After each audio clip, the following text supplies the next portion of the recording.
Lord.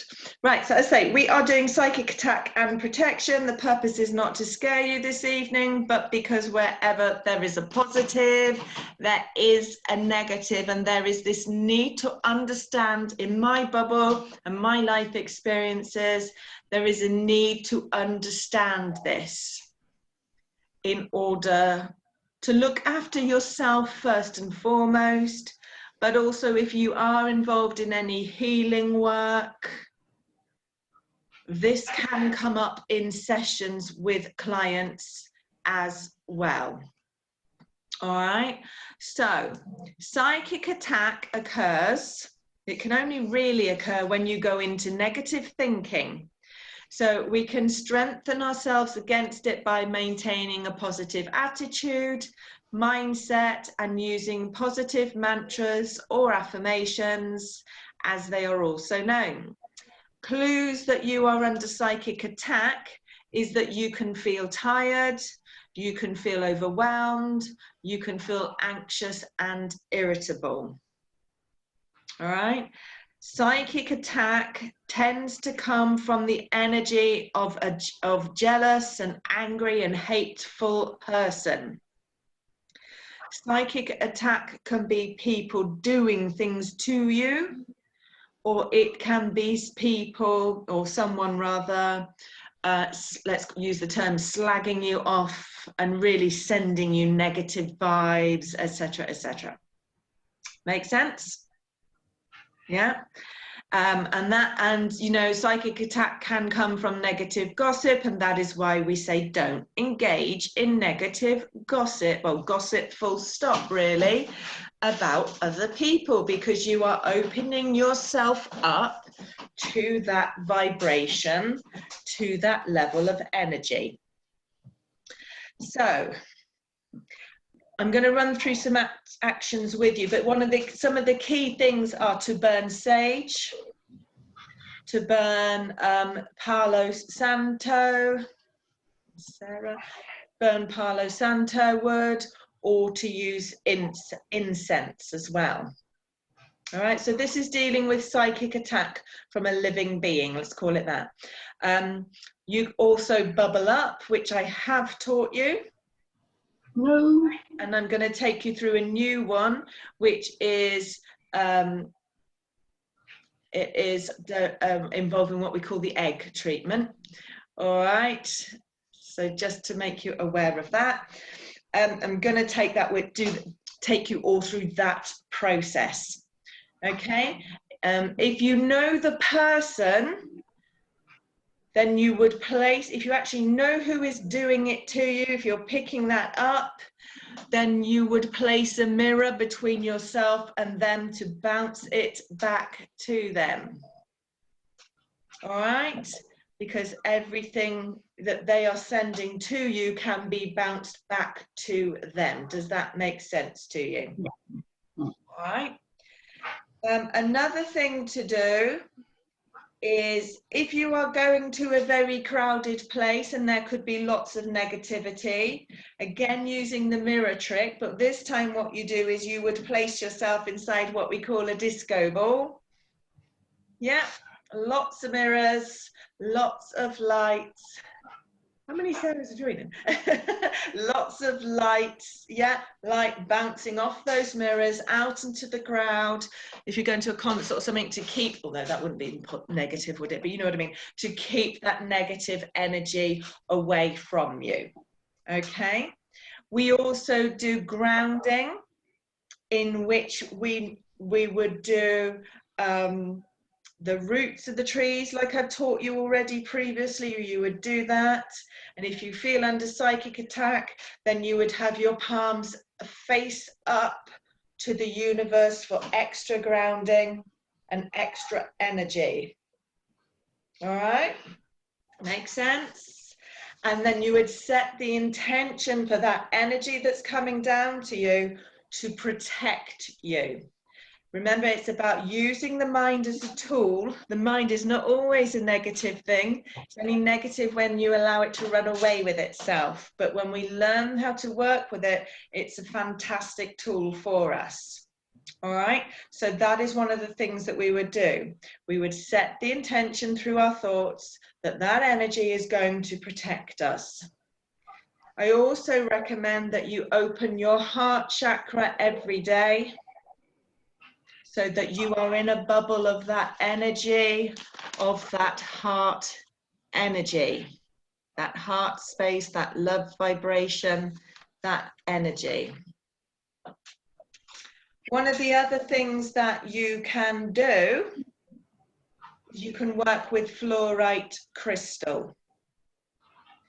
Fluorite crystal does activate the third eye, but what it also does, is it provides psychic protection as well. All right, so it's one of those, it's a double whammy.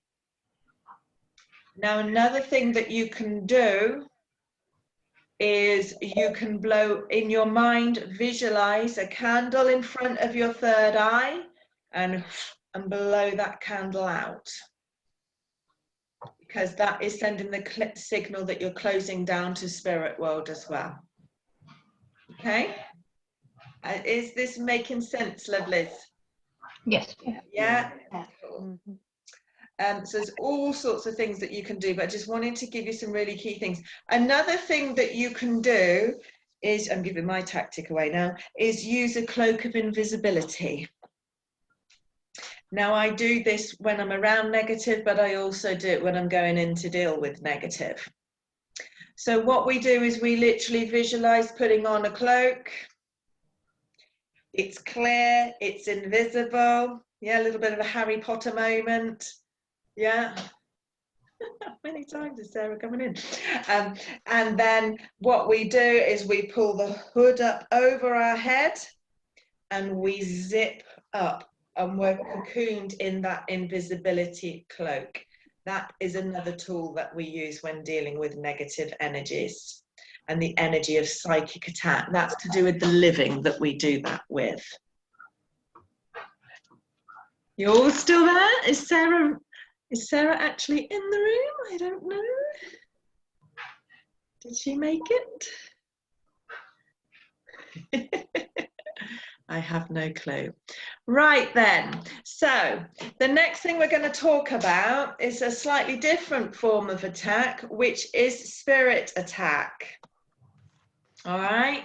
Now, spirit attack is an attachment, which is an energy, or rather an entity, that is drawing your energy in order to survive, to live, yeah, if you want to call it living. And that can change your mood and your mindset dramatically and quickly. If someone is consumed by a spirit attachment, then we can lose the light in the eyes. Yeah, when we look at them, the light has gone out in their eyes. Now, spirit attack can come from being open. It can come from being open spiritually and unaware of being open spiritually as well. It also comes from being open spiritually whilst in a negative mindset. Because when you're opening up spiritually, you need to be high vibing, yeah, and not dropping down and doing it, you know, working at that lower level. Okay, be aware of that as well.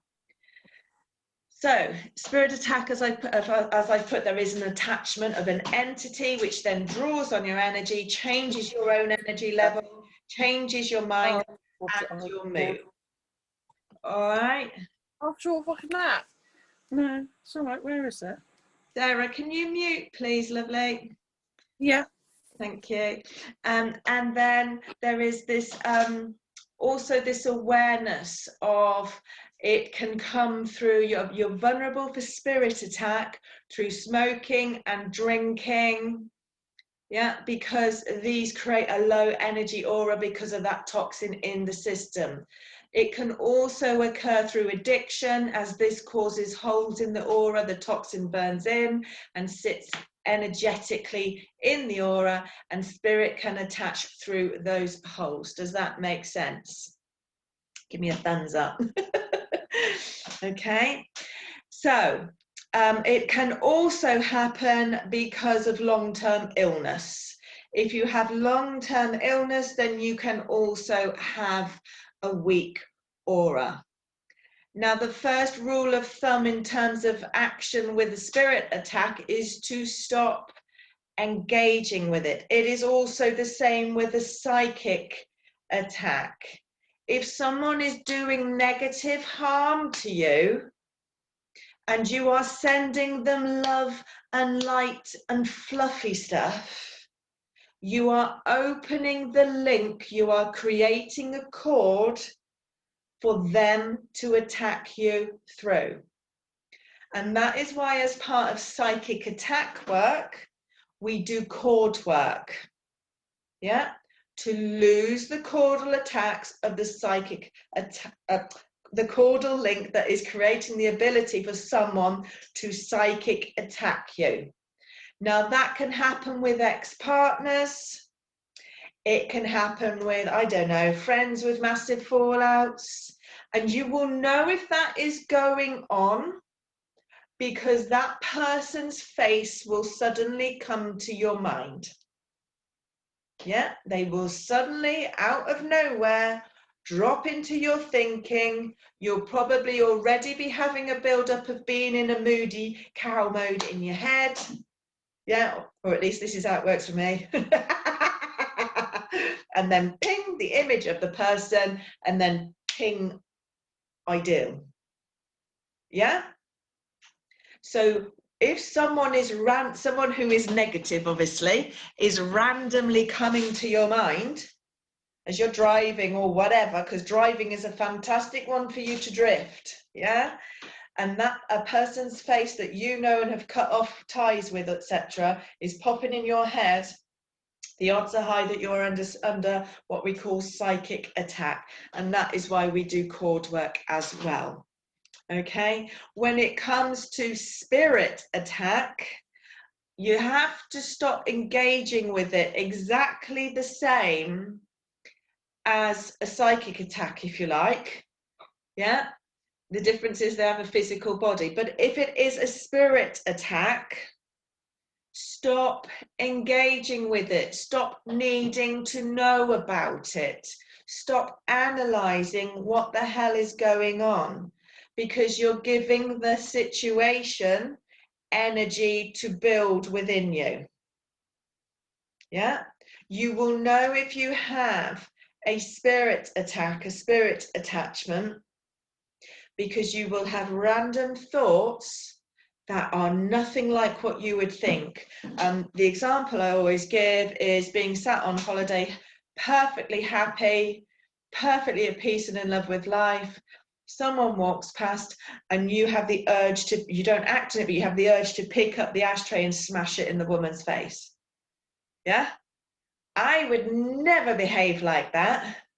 Yeah, and I give that as an extreme example of out of character thinking is your indicator that you are sharing mind space with another entity. Give me a thumbs up if that makes sense to you. All right. So my advice with a spirit attack is don't engage with it. Do your smudging, do your bubbling up, have a salt bath. Yeah, and we have to tell it to fuck off, quite frankly. Yeah, because it's not paying rent. So, and then what we do is I recommend you go to a specialist healer to remove it. All right, I always will recommend that. It's a very, you can do it yourself, but you have to be able to go into meditation and do battle with it and shift it. So if you go into meditation and you drift and you're gone, you're not going to stay in your power to fight this and get it off you. Does that make sense? All right. Another way of knowing if there is a spirit in a house, let's say, but also it can happen with spirit attachment as well, is to be saying the Lord's Prayer. Now, it's nothing to do with religion, but the Lord's Prayer is the most powerful mantra in the world. Because you think about it, it's been said all across time, in times of need and times of protection. And if you now read the words of the Lord's Prayer with an awareness of dark and light, you will understand what that prayer is about. Can I just say something? That's the first time I've heard you say that, and I've actually I've been doing the Lord's Prayer for about 2 or 3 weeks now. I've actually got it. I've literally got it on my phone. Yeah. And I've been saying it probably most days of recent. And I don't know why I've done that. Yeah. Because your guides are telling you. Yeah. Yeah. Yeah. Because it is so powerful. You have to think of it as when you say that, you've got all the vibration, all that energy of the thousands and thousands and if not millions of people who have said that over time. You understand? You don't stand alone when you use that mantra. Now, the indicator, if you have got something in the room that is of dark, is that, and when I'm clearing, sometimes, not always, sometimes I will get the client, I would tell the client in their mind as I work, they've got to say the Lord's Prayer over and over and over again. And if they forget it or they lose track, they have to go back to the beginning and repeat it. Because if there is a negative entity attachment, it will try its damnedest to stop you saying that prayer because it knows what it's going to do. It's going to burn it. So what will happen is you'll be saying the Lord's Prayer and you'll think, shit, I've forgotten the words. Yeah?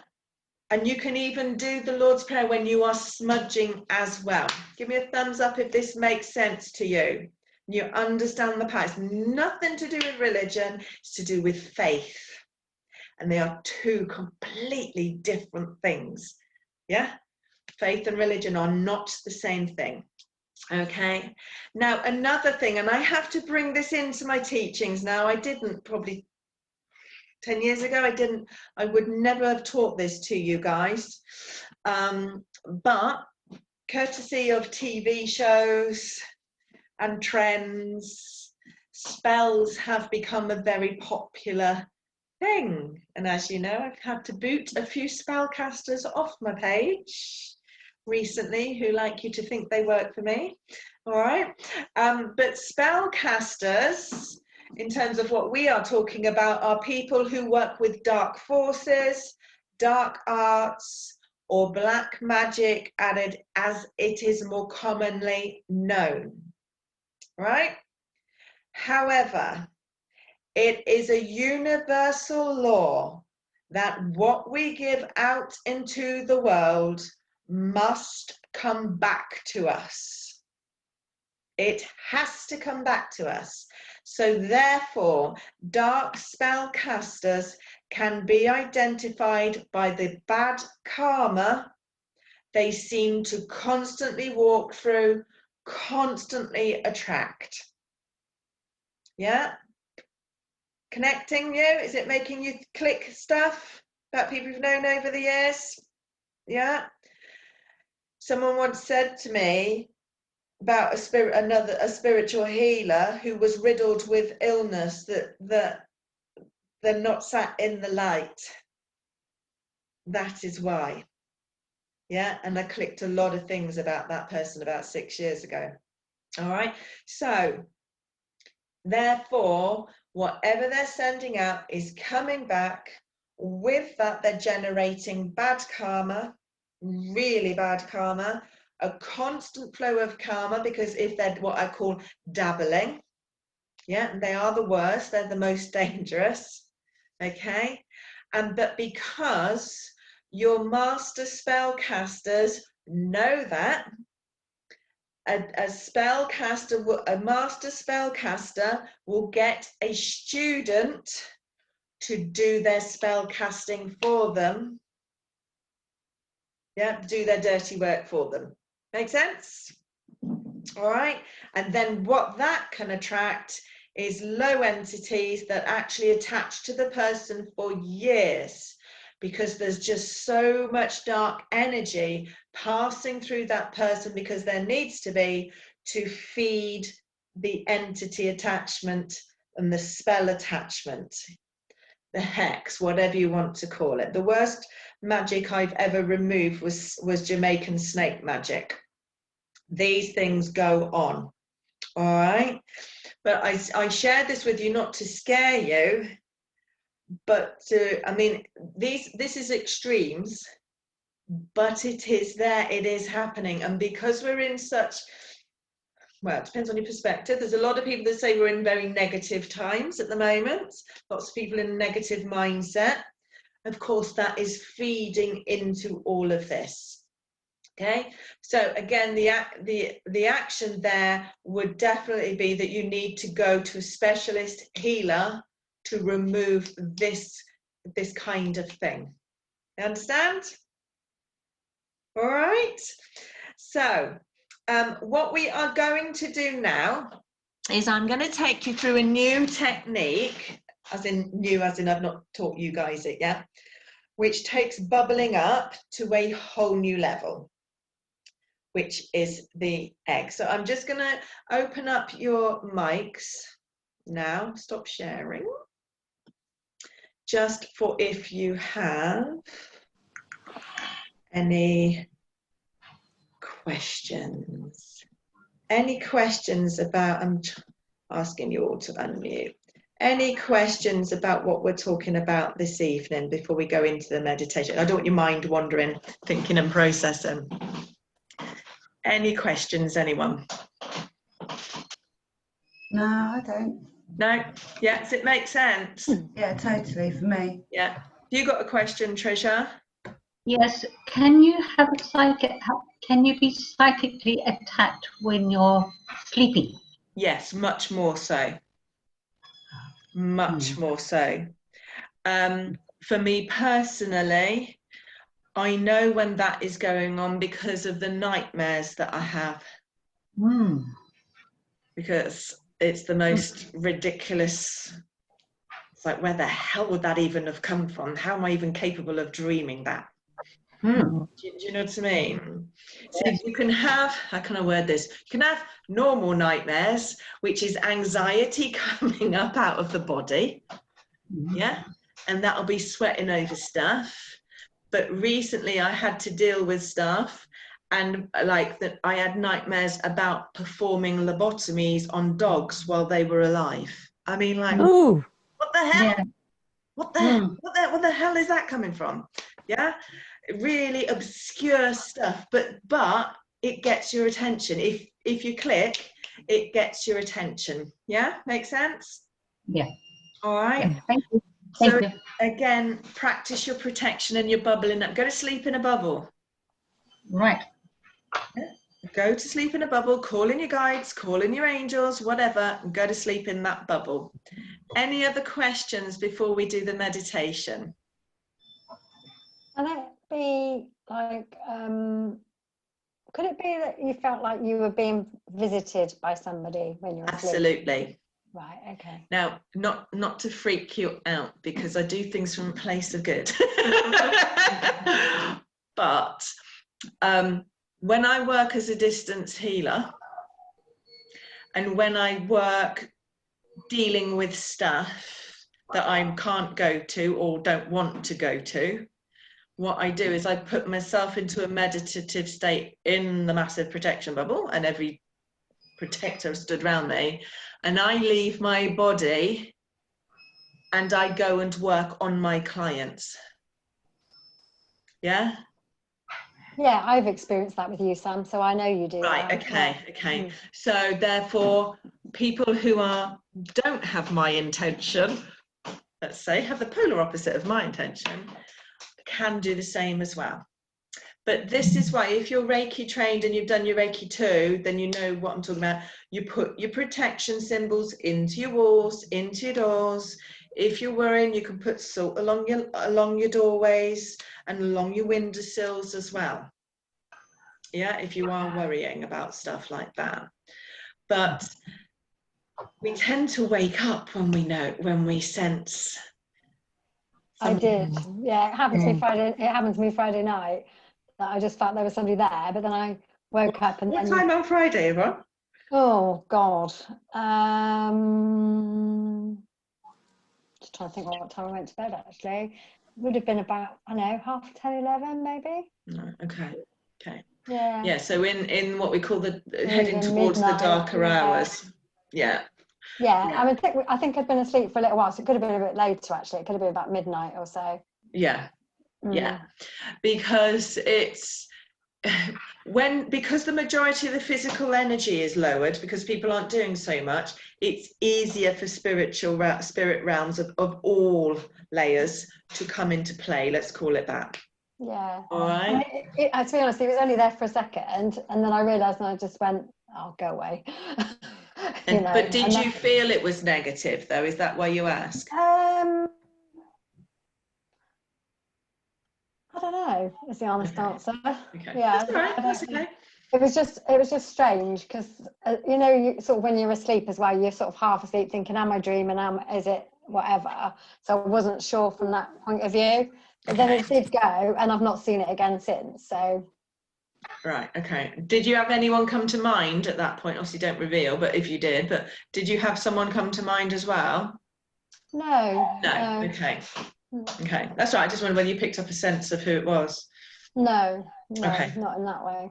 Yeah. So again, it's just all about protection. Mm. You can put your crystals by the side of your bed. I've got a piece of rose quartz next to mine like that. Yeah, so I now know I need to get back to sleeping to the other side of the bed. I've got so much of a room and stuff like that. But do smudge your bedroom. Yeah. Do smudge your bedroom. All right. Right then, I'm going to stop the class now and then re-record so I can do the meditation as a separate piece for you to log in. All right, lovelies. So if you want to all mute yourselves, I'm going to knock this record off.